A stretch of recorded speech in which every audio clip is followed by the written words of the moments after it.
If you're over 60 and planning international travel this year, there's a good chance you're about to make at least one passport mistake that could delay your trip or cost you hundreds of dollars in fees. And here's what's frustrating. These aren't complicated issues. They're simple oversights that experienced travelers make all the time because passport rules have quietly changed over the past few years. I'm talking about seasoned travelers who've crossed borders dozens of times, who think they know the rules, who show up at the airport with what looks like a valid passport and suddenly get told there's a problem. Today I'm walking you through the 7 most common passport mistakes seniors make when planning international travel, starting with the ones that cause the most headaches and working down to number 1, the mistake that costs travelers the most money and causes the biggest delays. By the end of this video, you'll know exactly what to check on your passport, how far in advance to plan, and what documents you actually need. Let's start with mistake number 7. Mistake number 7. Not checking the 6-month validity rule, assuming your passport just needs to be valid on your travel dates without checking if your destination country requires 6 months of validity remaining. This is a problem because in many countries require your passport to be valid for 6 months beyond your planned departure date from their country. This means if you're traveling to Italy in March and your passport expires in August, you might think you're fine because your passport is still valid during your trip. But Italy requires 6 months of validity, which means your passport needs to be valid until at least September, and you'll be denied boarding at the airport. This catches seniors constantly because it's not intuitive. You have a valid passport, you're traveling during the validity period, but the airline won't let you board because the destination country's rules are different from US rules. Different countries have different requirements. Some require 6 months, others require 3 months, and some just require validity for your travel dates. But if you don't check your specific destination, you won't know until it's too late. Avoid this by, before booking any international trip, visit the U.S. State Department's website and search for country information, plus your destination. Each country page lists their specific passport validity requirements. Popular destinations that require 6 months include most of Southeast Asia, China, and many countries in Africa and South America. European countries typically require 3 months beyond your departure date. If your passport doesn't meet the requirement, you need to renew before you travel. Make this check part of your trip planning process right when you're choosing your travel dates. Don't wait until a week before departure to discover your passport doesn't meet the requirements. Now, even if you know your passport needs renewing, there's another timing mistake that blindsides travelers, and it's costing people dream vacations because they didn't plan far enough ahead. But before we get to it, hit like and subscribe. I post senior travel tips like this every week. All right, mistake number 6. Mistake number 6. Waiting too long to renew your passport, assuming passport processing times are still the same as they were years ago and not building enough time into your renewal timeline. This is a problem because passport processing times have changed significantly. Routine service currently takes 8 to 11 weeks from the time the State Department receives your application. Expedited service takes 5 to 7 weeks and costs an additional $60. These timelines don't include mailing time to and from the passport agency, which can add another 2 weeks. Here's where seniors get caught. You're planning a trip 4 months out, so you think you have plenty of time. But by the time you gather your documents, mail your application, processing completes, and your new passport arrives, you might be cutting it very close. If there are any issues with your application, a photo that doesn't meet requirements, a missing document, an incomplete form, your application gets delayed even further or sent back to you. And now you're in panic mode trying to expedite everything at the last minute. How to avoid this? Start your passport renewal at least 6 months before any planned international travel.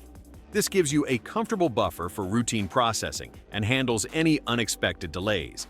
If you're within 4 months of travel and don't have a valid passport yet, pay for expedited service immediately. That $60 fee is cheap insurance against missing your trip. You can also check processing times on the State Department's website before applying. They update these estimates regularly based on current application volume. If you're truly in an emergency situation with travel in less than 2 weeks, you can make an appointment at a regional passport agency for same-day or next-day service. But you'll need proof of imminent international travel like flight confirmations. But here's what most travelers don't realize until they're standing at immigration. Your passport can be valid and renewed on time, and you can still be denied entry if it's missing one critical thing. And this next part surprises almost everyone. Mistake number 5. Not having enough blank pages in your passport. Not checking how many blank visa pages remain in your passport before international travel. This is a problem because in many countries require at least 2 to 4 completely blank pages in your passport for entry and exit stamps. Even if your passport is valid for several more years, if you don't have enough blank pages, immigration officials can deny you entry. This is especially common for frequent travelers who've accumulated many stamps over the years and don't realize they're running out of space. What makes this tricky is that not all pages count as blank. The pages need to be completely unmarked. No stamps, no markings, nothing. And many countries specifically require pages in the visa section of your passport, not the amendment pages at the back. If you show up at immigration with a valid passport but insufficient blank pages, you'll be sent back on the next flight. Avoid this through opening your passport and count your completely blank pages in the visa section.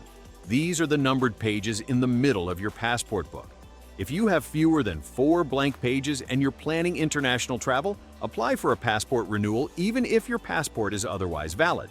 The US no longer adds pages to existing passports. You must get a completely new passport book. Make this check every time you're planning a trip, especially if you've traveled internationally multiple times since your last passport renewal. It's easy to lose track of how many stamps you've accumulated. You might be thinking, okay, valid passport, plenty of pages, I'm set. Not so fast.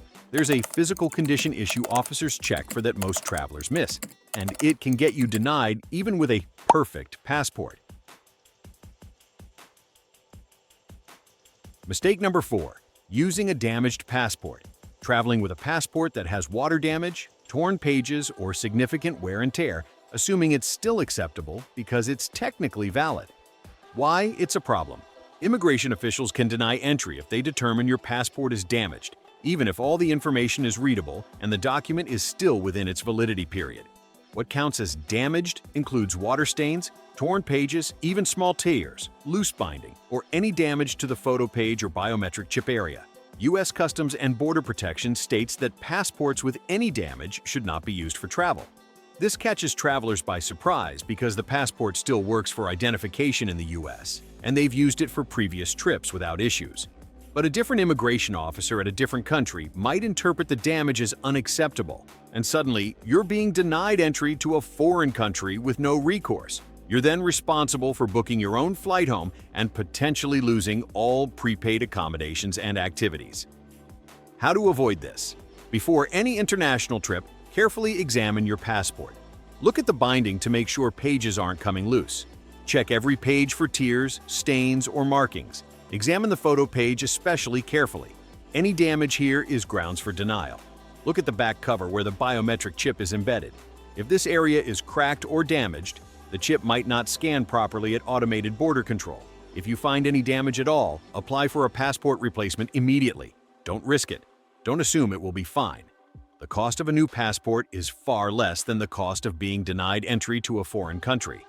Damaged passports can be replaced for the standard renewal fee, and you should mark your application to indicate the passport is damaged. The first 4 mistakes can slow you down. The next 3 are the ones that cost the most money and cause the biggest headaches. In fact, mistake number 1 alone has stranded hundreds of travelers in the past year, and most had no idea until it was too late. So you'll want to hear what's next. Mistake number 3. Not making copies of your passport. Traveling internationally without backup copies of your passport stored separately from the original document. This is a major problem because if your passport is lost or stolen during international travel, replacing it becomes much more difficult and time-consuming if you don't have copies to provide to the embassy or consulate. Without copies, embassy staff must verify your citizenship and identity through other means, which can take several days or even weeks. This could mean missing your return flight, paying for extended hotel stays, and dealing with significant stress in a foreign country. Beyond the embassy replacement process, having copies helps in other situations too. Some hotels require passport information for check-in but are willing to accept copies instead of holding your actual passport. Tour operators often need passport details for permits or tickets. Having copies means you don't have to carry your actual passport everywhere, reducing the risk of losing it. How to avoid this? Before you leave for international travel, make 2 photocopies of your passport information page, the page with your photo and passport number. Leave 1 copy at home with a trusted family member or friend. Pack the other copy in your luggage, separate from where you keep your actual passport. Also, take a photo of your passport information page and email it to yourself, or save it in a secure cloud storage location like Google Drive or iCloud. This way you can access it from any device with internet access. When you travel, carry your actual passport in a secure location close to your body, a money belt, neck wallet, or inside jacket pocket.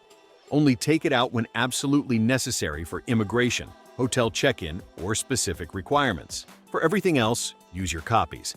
This simple precaution can save you enormous hassle and expense if anything happens to your passport while you're abroad. Quick question: do you know the difference between a passport card and a passport book? Because showing up with the wrong one can end your trip before it starts. Mistake number 2. Not knowing about passport cards versus passport books. Not understanding the difference between passport cards and passport books, or using the wrong document for your type of travel. Why it's a problem.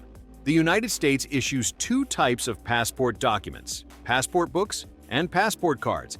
They are not interchangeable, and using the wrong one can prevent you from traveling. Passport books are valid for all international travel by air, sea, or land. Passport cards are only valid for land and sea travel between the US and Canada, Mexico, the Caribbean, and Bermuda.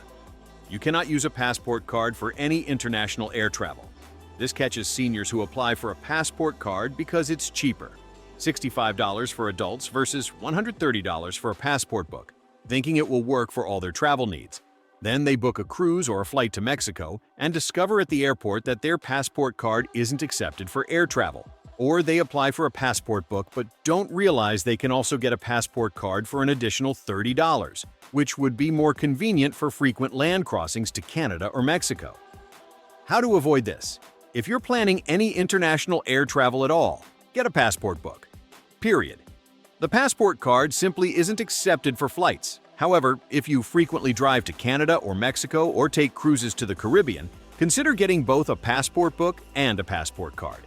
The card is wallet-sized and more convenient to carry for land border crossings, while your book can stay at home until you need it for air travel.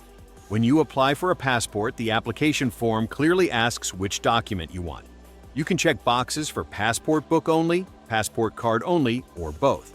If you already have a passport book and want to add a passport card, you can apply for just the card using a renewal application. Make sure you understand which document you need before applying to avoid wasting time and money on the wrong document. We've covered 6 passport mistakes, but none compare to this. This is the #1 error that ruins the most trips and costs the most money. And the worst part? Most people don't find out until they're at the checkpoint watching boarding time disappear. Ready? Here it is. Mistake number 1. Not checking your passport name. Matches your airline ticket. Booking airline tickets with a name that doesn't exactly match the name on your passport, or not updating your passport after a legal name change before booking travel. Why it's a problem. This is the #1 mistake that causes the most problems because it happens constantly and can completely prevent you from traveling. TSA and airline policies require that the name on your airline ticket exactly matches the name on your government-issued ID or passport.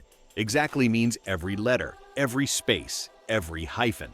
If your passport says Elizabeth Marie Johnson, but your ticket says Liz Johnson or E.M. Johnson, you can be denied boarding. This affects seniors particularly often for several reasons. Women who've been married multiple times might have passports with married names but accidentally book tickets with maiden names out of habit. Divorced women might have passports they haven't updated after reverting to maiden names. People with hyphenated last names or multiple middle names often shorten them on bookings without realizing it's a problem. Even simple things like junior or senior suffixes need to match exactly. What makes this especially frustrating is that airlines charge name change fees ranging from $50 to $200 or more, and some tickets are non-changeable, meaning you'd have to buy an entirely new ticket. TSA doesn't have flexibility to just let it slide. Their computer systems flag mismatches automatically, and agents don't have authority to override the system. You'll be stuck at the airport watching your flight leave while you try to resolve the issue. How to avoid this? Before booking any airline ticket for international travel, get out your passport and look at the name exactly as it appears in the passport. Type that exact name when making your airline reservation. Every letter, space, hyphen, and suffix exactly as shown. Don't use nicknames. Don't abbreviate. Don't leave out middle names that appear on the passport. Match it exactly. If you've recently had a legal name change through marriage, divorce, or any other reason, update your passport before booking travel. You can't just bring your marriage certificate or court order to the airport as proof. Your passport must reflect your current legal name. Passport name changes require the same process as renewals, so build in that 8 to 11-week processing time. If you discover a name mismatch after booking, contact the airline immediately. Some airlines allow minor corrections for free if caught early enough, things like fixing a typo or adding a middle initial. But major name changes usually involve fees or rebooking entirely. The earlier you catch the problem, the more options you have to fix it. Don't wait until you're at the airport. Check your confirmation email the moment you receive it, and verify the name matches your passport exactly. Those are the 7 most common passport mistakes seniors make when planning international travel. The good news is that every single one is completely preventable if you know what to watch for. These aren't complicated issues. They're simple checks you can do right now to make sure your next trip goes smoothly. If you found this helpful, give the video a thumbs up and subscribe for more practical senior travel advice. I post new tips every week on everything from packing strategies to navigating airports to choosing the best destinations. Drop a comment below and tell me, have you ever had a passport problem that delayed or complicated your travel? What happened and how did you resolve it? Your experiences help other travelers avoid the same issues. Safe travels, and I'll see you in the next video.